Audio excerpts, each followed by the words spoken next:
Դե ինչ եւս մեկ անգամ բարի լույս բոլոր նրանց, որոնք հենց նոր են արթնացել կամ գուցե հենց նոր են միացել մեր եթերին, առաջինի ուղիղ եթերում Առավոտ լուսոն է, մենք շարունակում ենք մեր ընթացքը եւ շարունակում ենք խոսել կարևոր ու հետաքրքիր թեմաների մասին։ Իհարկե, սիրելի հեռուստադիտողներ, դուք գիտեք, որ մենք հաճախ խոսում ենք առողջության մասին, մասնավորապես հոգեկան առողջության մասին, առիթը բաց չենք թողնում հետաքրքիր հյուրեր հյուրընկալել մեր տաղավարում եւ այս եթերը եւ այսօր իհարկե բացառություն չէ։ Այսօր խոսելու ենք նարցիսներից, վստահաբար շատերս մեր կյանքում հանդիպել ենք մարդկանց կամ գուցե ունենք մարդկանց, որոնց շատերը գուցե մենք կամ այլ մարդիկ պիտակում են որպես նարցիս, բայց երբեմն մենք հաճախ շփոթում ենք իհարկե թե առհասարակ ով է նարցիսը, ինչ է նարցիսը, ինչ ասել է նարցիս, երբ խոսում ենք բժշկական տերմիններով եւ բառապաշարով եւ առհասարակ առօրյա կյանքում փորձում ենք մարդկանց նմանատիպ կերպով բնորոշել։ Այս բոլոր հարցերը եւ առհասարակ երևույթի մասին որպես այդպեսին խոսելու ենք մեր հյուրի հետ, որը արդեն տաղավարում է, ներկայացնեմ նրան կլինիկական հոգեբան եւ հոգեթերապևտ Մարտին Մովսիսյան։ Բարի լույս Մարտին։ Բարև ձեզ։ Շնորհակալ եմ տաղավարում հյուրընկալվելու համար։ Ես եմ շնորհակալ։ Թեման կարծում եմ շատ հետաքրքիր է։ Մենք մինչ հարցազրույցը սկսելը խոսում էինք այն մասին, որ շատ ծավալուն թեմա է, ցավոք ուղիղ եթերում ժամանակը շատ չէ, բայց մենք կփորձենք այսպես ամենակարևոր ու հետաքրքիր հարցերը քննարկել ձեզ հետ միասին։ Երևի սկսենք հենց ամենակարևորից, ով է նարցիսը։ Եթե ավելի մասնագիտական տեսանկյունից ես փորձեմ ներկայացնել, իհարկե ամբողջ ներկայացման համար շատ երկար ժամանակ կպահանջի, բայց գոյություն ունի նարցիսական անձնային խանգարում եւ նարցիսական շեշտվածություն, ակցենտուացիա ու հաճախ առօրյայում մենք շփոթում ենք, մենք երբեմն այն իրավիճակներում, որտեղ որ մարդկանց դուր չի գալիս դիմացինի մոտեցումը կամ գուցե հենց զուտ մանիպուլյացիայի նկատառումով օգտագործում են այս բառերը որպես պիտակ։ Այդքան էլ համաձայն չեմ, հիմա այս թեման շատ տարածված է, ամբողջ համացանցը ողողված է նարցիսական մոտեցում, աբյուզերը, տոքսիկ հարաբերություններ, այս բոլորը ինչ որ չափով խոսում է այս տեսակի մասին, անձնային խանգարման մասին, բայց որպես այդպիսին ախտորոշում իրավունք ունի իրականացնելու հոգեբույժը կամ գոնե կլինիկական հոգեբանը։ Մնացած բոլոր դեպքերում մենք ինչ որ չափով գուցե փորձենք պատկերացում կազմել, որպեսզի կանխարգելենք ինչ որ բան, այսինքն ոչ թե նարցիսը, այլ նարցիս կոչված ճակերտավոր ասած իրականում ինքը որպես սպիտակ չընչելու համար այն մարդիկ ովքեր որ ապրում են նմանատիպ մարդու հետ կամ հարաբերություններում նկատում են տարօրինակ վարքի դրսևորում իսկ նշաններն են գրանձիոզ ինքնակարծիք տվյալ մարդը մտածում է որ ինքը ունի հատուկ իրավունքներ բարձր խավի ներկայացուցիչ է նախանձում է ինքը հաճախ մտածում է որ իր ունեցվածքին է նախանձում ունի էմպաթիայի դեֆիցիտ այսինքն այդ մարդիկ ապրումակցելու դժվարություն կամ գրեթե բացակայություն ունեն միշտ փորձում են շահադիտական տեսանկյունից շփվել մարդկանց հետ ամբարտավան վարքի դրսևորում կարող է լինել մանիպուլյացիա այս մարդկանց ամենակարևոր առանձնահատկություններից որը որ բնորոշում է տեսեք իրանց ուշադրություն ուղղված է արտաքինի վրա այսինքն իրանք շեշտը դնում են իրենց արտաքինի վրա այդ փառքին ձգտելու վրա ինչ որ իրանք նաև տպավորություն ունեն որ իրանք ունիկալ են իրանք բնավորության գծերով, արտաքինով, մասնագիտությունով ունենում են գրանձիոզ պլաններ, պատկերացումներ, կյանքում փառքին ձգտելու համար երբեմն իրենց մոտ նաև նևրոտիկ խանգարումների տեսակ է նկատվում, այսինքն այդ դրայվը, այդ էներգիայի մեծ քանակը, որ ծախսում է ինչ որ բանի հասնելու համար, այս բոլորը արվում է նրա համար, ոնց որ նարցիսական անձը ունի մեդալի մյուս կողմում ներաշխարհը դատարկությունն է, սառնությունն է, էմոցիայի պակասն է, ցածր ինքնագնահատական է, որի մասին կյանքում առօրյայում դու չես կարող գլխի ընկնել։ Հենց ինքը մտածեց, դա դրթում է այդ մարդուն, որպեսզի ինքը ստեղծի ֆեյք ինչ որ կերպար, որ ես ընդհակառակը շատ ուժեղ եմ, շատ քաջ եմ, մեծ ունակությունների տեր եմ, յուրահատուկ եմ, աշխարհում շատ կարևոր ու լուրջ դեր ունեմ, երբեմն իրենք շատ լուրջ պաշտոններ են զբաղեցնում, օրինակ ուժերում ոստիկանություն, քաղաքական գործիչներ ղեկավար դիրքերում, այո, իրանք օրինակ չեն սիրում կոնկուրենցիա, քննադատության հանդեպ շատ խոցելի են, երբևիցե չեն ընդունում իրենց սխալը, եթե ընդունեց 99%-ով ինքը շահադիտական տեսանկյուն ունի, դա օգտագործել է որպես ներդրում է դա ընդհանրապես, որպեսզի ինքը իր ուզածին հասնի։ Շատ երկար է կարելի այս ցանկը թվարկել, բայց հիմնականում ախտորոշելու համար 9 կարևոր ախտանիշ, ու ախտանիշ այդքան էլ համաձայն չեմ, որովհետև նարցիսական անձնային անձնային խանգարումը հիվանդություն չէ, որից որ մարդը կարող է բուժվել, ոչ էլ հոգեկան խանգարում։ Դա անձնային խանգարում է, այսինքն անձնային խանգարում ասելուց մենք հասկանում ենք, որ դա կայուն է ամբողջ կյանքի ընթացքում, տոտալ է, ու տվյալ մարդը սոցիումում ադապտացվելու խնդիր ունի։ Ու այս մարդիկ չեն դիմում հոգեթերապիայի։ Կարող է այլ ինչ-որ խնդրի համար գալ հոգեթերապիայի, բայց հենց փորձեցիր անձի հետ աշխատել, օգնել իրեն, որ տեսնի, որ ինչն է խանգարում կոմունիկացիաներին, որտեղ իրենք չեն կարողանում հարատև հարաբերություններ կառուցել։ Էմպաթիկ կապված հարաբերություններ, այսինքն այդ ջերմ, երկարատև, sense այն որ հավես շփում, ռոմանտիկ հարաբերություն իրանց մոտ դժվար է ստացվում։ Մեր օրերում շատ են իհարկե կարծում այս առումով համացանցի մեծ դեր է նաև խաղում, շատ են խոսում սեփական անձը սիրելու մասին, կարևորելու մասին, նաև ինչ որ առումով այն աշխարհը, որում մենք հիմա ապրում ենք, սոցիալական ցանցերում միշտ շատ է չէ կենտրոնացումը եսի վրա, բոլորը կարծես խոսում են հենց սեփական եսի մասին, բայց կարծում եմ պիտի որ հստակ տարանջատում լինի, երբ խոսում ենք եսի մասին եւ ինքներս մեզ սիրելու եւ արդեն նարցիսիզմի մասին, որն է այդ սահմանը եւ ինչպես հասկանալ, որ օրինակ դու շփվում ես նարցիսի հետ եւ սա արդեն ինչ որ առումով, ինչպես դուք նշեցիք, անձնային է, անձնական հա խնդիր է եւ ոչ միայն ինքդ քեզ սիրելու մասին է խոսքը գնում պարզապես։ Կա առողջ էգոիզմ ասածը, իսկ նարցիսի դեպքում կա էգոցենտրիզմ։ Ինքը ռուսերենով է շատ լավ հնչում, իր այբուբենը սկսում է я տարով։ Ես ինքը ինչ խոսում է իր եսից է։ Եթե իր հետ նստել ես ինչ որտեղ զրույցում ես, ինքը դու իրան հետաքրքիր չես որպես այդպիսին։ Եթե հետաքրքրեցիր, ուրեմն մանիպուլյատիվ ինչ որ մոտիվ ունի, այսինքն քո անձը ինքը փառաբանում է, քեզ մեծարում է, քեզ բարձրացնում է, դնում է գահի գագաթին, բայց հետո այնտեղից քեզ վայր է գցելու այնպես, որ դու փշուր լինես։ Այս մարդիկ նաև միշտ հակում ունեն իրանցով որ հմայվեն, իրանց փառաբանեն, իրանց տեսնեն, այս ամեն ինչ։ Իսկ էգոցենտրիզմը այստեղ հենց այն դերը ունի, տեսեք, առողջ եսասիրությունից տարբերում է նրանով, որ ցանկացած կիրթ, գրագետ, հասուն, առողջ մարդ, եթե չհարգեց իր անձը, եթե չի սիրում ինքը իրեն, դժվար կարող է ինչ-որ մեկի սիրել կամ անձնային սահմանները ճանաչել։ Մենք այստեղ, երբ որ խոսում ենք առողջ եսի, առողջ ինքդ քեզ սիրելու, հոգ տանելու մասին, դա շատ առողջ է։ Ցավոք սրտի հանրությունը տարիներ շարունակ մեզ հակառակն է սովորացրել, որ երբ որ ես հոգ եմ տանում իմ մասին, երբ որ ես մերժում եմ իմ ծանոթին, իմ բարեկամին, զուտ նրա համար, որովհետև ինձ դա հարմար չի, երբեմն մեզ դրանով մանիպուլացնում են, ասելով որ դու էգոիստ ես, ամոթ ես, դու թաց տեղ պարկողը չես, ու հաճախ մենք այս ամեն ինչից ամաչելուց ելնելով փորձում ենք գոհացնել դիմացինին, որպեսզի ստանանք այդ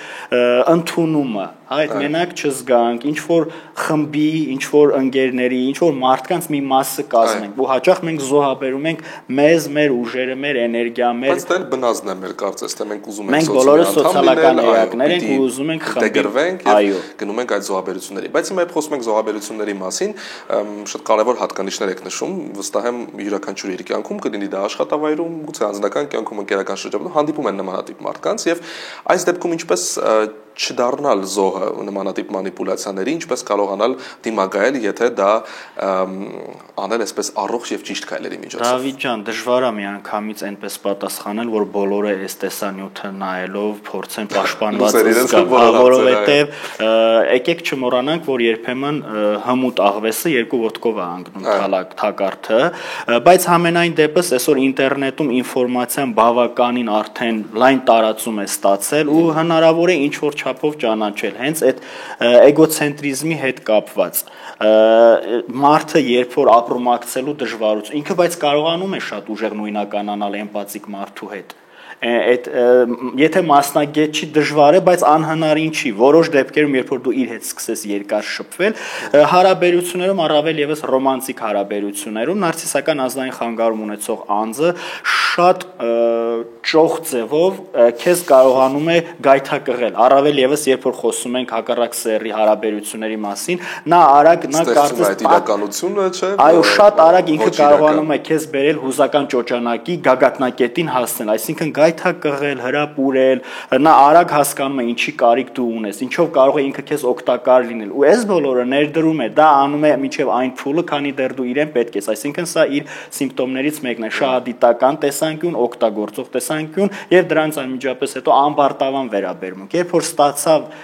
զոհից այն ինչ որ իրեն պետք էր, նա սկսում է արդեն լինել գնալ իր դերը, կարող է կորել, կարող է չզանգահարել, ցույց է տալիս, որ շատ ահավոր զբաղված է, մեծ պլանների մեջ է, երբեմն ցույց է տալիս, որ բիզնես ծրագիր ուներ, ձախողվեց, երկրում չէր, շատ խառը պատմությունների մեջ է հայտնվել, նա այնպիսի պայման կարող է ստեղծել, որ դու ինքնակամ քո բոլոր գումարները տաս իրեն, ժամանակը, ռեսուրսը տրամադրես, որ իրեն օգնես, բայց այս ամեն ինչը ինքը էլի sense թոզ է փչում քո աչքերին, որպեսզի դու իրեն չլքես, որովհետև երբ որ դու իրեն լքում ես, եթե ինքը չի քեզ լքել հենց ինքը զգաց, որ դու ուզում ես իրեն թողնես, ինքը արագ փորձում է շտկել, ուղղել, որովհետև այդտեղ ինքը դառնում է խոցելի։ Ինչ է լինում, երբ դու նրան թողնում ես, վերջապես շատ ծանր է տանում, կարող է հասնել նրան, որ վրեժ խնդիր փորձի լինել, օրինակ, որովհետև ինքը ձախողվեց իր պլանները, իսկ ինքը հանդուրժող չի այդ դեպքում, քո չէի հանդեպ, ինքը ամեն ինչ անում է նրա համար, որ իր ընկալմամբ ինքը քո համար լինի ամենահաճելի կերպարը, ամենաառաջին տեղում լինի։ Ու շատ կարևոր մի հատ հանգամանք նշեմ, որը գուցե հանդիսատեսին կօգնի, ռոմանտիկ հարաբերություններում նարցիսական անձնային խանգարում ունեցող անձը հնարավորինս իր զոհին կամ զուգընկերոջը մեկուսացնում է արտաքին աշխարհից։ Առաջին հերթին բոլորին կտրում է հարազատների հետ շփումից, ծնողների հետ, քույր եղբայրներ, այն մարդիկ, ովքեր ռեսուրսային են, ովքեր որ ի վնաս նպաստելու են այդ հարաբերություններին, եկեք չմոռանանք, որ նախանձը շատ մեծ դեր ունի։ Իսկ ինքը հնարավորինս ամեն տարբերակով փորձում է չեզոքացնել իր զոհին արտաքին աշխարհից, որպեսզի ոչինչ չխանգարի իրեն։ Եվ մյուս կարևոր պահը, որպեսզի ինքը դառնա միակ սնուցող օղակը այս մարդու համար, որ միշտ կախված լինի զոհը իրանից, այո, որ արտաքին աշխարհից որ ոչինչ չի ստանում, միակ ռեսուրսը բոլոր տեսանկյուններից փորձում է լինել ինքը, իրենից ստանալ։ Այս դեպքում թեման իսկապես հետաքրքիր է եւ ծավալուն է շատ, բայց ինչպես հասկանալ, այ որ գուցե դու որպես անձ, ես կարծում եմ գուցե այսպես գիտակցական շատ լուրջ մակարդակ է դրա համար պետք, բայց ինչպես հասկանալ, որ դու ինքդ որպես անձ գուցե ունես նմանատիպ նարցիսական հակումներ եւ գուցե իսկապես ճիշտ է օրինակ դիմել հոգեբանի օգնությանը, քննարկել այս ամենը, անհնար բան է, ասում հնարավոր չէ։ Ես շատ կարևոր առանձնահատկություն նշեմ, նարցիսական անձնային խանգարում ունեցող անձը չի խոստովանում երբեք, որ ինքը ունի այդ խնդիրը։ Իր համար դա խնդիր չի։ Ինքը հաճույք է ստանում իրենից։ Բայց չենք մոռանում, որ ինքը միշտ իր ներսում ունի պայքար այդ դատարկության հետ, ամոթի հետ, մեղավորության հետ։ Ինքը իր համար երբեք դա բառացի ցույց չի տալիս, բացառությամբ եթե դա պետք է ինչ որ բանի հասնելու հարցում։ Իսկ ինչ վերաբերում է նա խոստովանի, որ ես այս խնդիրը ունեմ, առավել եւս դեպի օգնության, ռեֆլեքսիան շատ թույլ է այս մարդու, այսինքն այդ ինքնակննադատումը իր մոտ ուժած է։ Ու կարևոր պահերից մեկը թե ինչպես տարանջատվել, ոնց է տարանջատվում, ոնց է հստակ երևում, թե որ դեպքում է նարցիսային անձնային խանգարում, նախադեռահասական տարիքից արդեն սկսում են ի հայտ գալ։ Երբեմն լինում է, որ ավելի վաղ տարիքից սկսած նպաստող գործոններ կարող են լինել հենց ընտանիքը, հաճախ քննադատ ծնողները, շատ պահանջկոտ ծնողները, ուշադրության պահանջը, լքվածության վախը, այդ սերը, ջերմությունը, ապահովություն չի ստացել։ Հաճախ հենց նարցիսի ծնողներից մեկն էլ է ունենում նմանատիպ խնդիր, որովհետև նպաստող գործոններից մեկը այն է, որ տվյալ մարդու անձը չեն սիրել։ Իսկ ինքը այս ամեն ինչի իմանալով փորձել է գտնել այնպիսի ուղիներ, որպեսզի գոյատևի։ Եկեք չմոռանանք, որ լավ օրից չի, որ ինքը հասել է սրան, հա, մենք հաճախ քննադատում ենք, բացասական վերաբերմունք ենք ցուցաբերում, բայց հենց այս էմպաթիայի պակասը, որը որ ինքը ունեցել է, դա հաճախ բերում է նրան, որ ինքն է դառնում այդպեսին, այսինքն մարդը սնուցում է այն ջրից, ինչի մեջ որ իրեն դնում ես, ինքը սպունգի պես է, ինքը այդ նյութը չի ունեցել, որ սնուցվի, այդ էմպաթիկ լինելու լինելուց, ապրումակցող լինելուց, հասկացող, ըմբռնող, այդ պակասը ինքը արդեն կոմպենսացնում է, որովհետև դա իր համար տրավմա է, ինքը փորձում է դրան երբևիցե մոտ չգնալ, ամեն կերպ փորձում է դրա հակառակ տեսանկյունը ներկայացնել, որովհետև տեսեք իրեն միշտ քննադատել են, համեմատել են Վարդուհին ավելի գերազանցիկ է, ավելի լավ է սովորում, քան դու ոչինչ ես, դու ոչնչություն, այս բառերի կույտը մնացել է իր կոկորդում, ու այս դատարկությունն է հենց հաճախ ստիպում իրեն, որպեսզի ինքը հակում ունենա, ինչ որ մեծ փառքի հասնելու, որ ամբողջ աշխարհին ցույց տա, որ ես դատարկ չեմ, ես ամենան եմ, ուղղակի դուք ինձ չեք տեսել, հիմա ես ձեզ բոլորիդ կպատժեմ։ Եթե փորձենք ժամանակը ցավոք ավարտվում է մեր հարցազրույցի, բայց եթե փորձենք այսպես շատ կարճ ավարտենք նաև զրույցը այդ, չգիտեմ, խորհրդով գուցե այդպես դա կոչենք, եթե հայտնվել ենք նմանատիպ որևէ իրավիճակում, որտեղ մեզ թվում է, որ նմանատիպ անձի հետ ենք շփվում, ենթարկվում ենք որևէ մանիպուլյացիաների եւ այլն, արդյոք այս դեպքում անտարբերությունը միջոց է եւ հնարավորություն է այդ մարդու հանդեպ, այսինքն եթե ինչպես կարելի է ճանապարհ գտնել դուրս այդ շատ դժվար է ճանապարհ գտնելը, կարծում եմ արժի արդեն դիմել մասնագետին։ Մասնագետը քեզ չի ասելու բաժանվիր կամ մնացիր, ուղղակի ինքը օգնելու է, որպեսզի դու ավելի հասկանաս ով ես դու, ինչ ես ուզում, ինչ է կատարվում։ Ամենաառաջին չափորոշիչը քո ինքնազգացողություններն է։ Նարցիսի հետ շփվելուց հետո դու չես կարող քեզ լավ զգալ։ Որտեղ տոքսիկ հարաբերությունների ժամանակ մեր հույզերը առաջին ինդիկատորներն են, որ ինչ որ բան այն չէ այս հարաբերության շրջանակներում, ու ինքը միշտ այդ հուզական ճոճանակի վրա է բանում քեզ։ Հենց տեսա, որ դու ուզում ես գնալ, քանի դեռ իր պլաները իրագործված չի, ինքը մի քիչ այդ դոզան բարձրացնելու է, ոնց որ մի քիչ ավելի այդ համը բարձրացնում, որ դու էլի հրապուրվում ես, քեզ ամենալավն ես զգում, ինքը քեզ սենց է բարձրացնում, դու ուզում ես մնալ այդ հարաբերություններում։ Ու նարցիսական անձնային խանգարման զոհը հաճախ լինում են կախյալ անձնային խանգարում ունեցող մարդիկ, էմպաթիկ մարդիկ, ովքեր ապրումակցելու հակում ունեն, այսինքն այս մարդիկ ռեսուրս շատ ունեն, ու նարցիս այդ ռեսուրսը ինքը ասենց երակներից քաշում է։ Շնորհակալ եմ Մարտին, շատ հետաքրքիր զրույցի համար եւ այս ճիշտ խորհրդով էլ ավարտենք մեր այսօրվա հարցազրույցը եւ ձեզ էլ սիրելի հեռուստադիտողներ, եւս մեկ անգամ հորդորենք եւ հիշեցնենք, որ պիտի ուշադիր լինեք ինքներդ ձեր հանդեպ առաջին հերթին, ուշադիր լսեք ձեր զգացմունքներին, մտքերին, առհասարակ հավատակ այն ամենին, ինչ զգում եք եւ եթե հասկանում եք, որ իրավիճակը այնպեսին է, որ թվում է թե ելք չկա, անպայման դիմեք ճիշտ մասնագետի օգնությանը։ Իսկապես, այո, ամոթ որևէ ոչ մեկը երաշխավորված չենք։ Այո, շնորհակալ եմ, մենք եթերը ընդհատում ենք կարճատև դադարով ու կվերադառնանք անմիջապես ու կշարունակենք։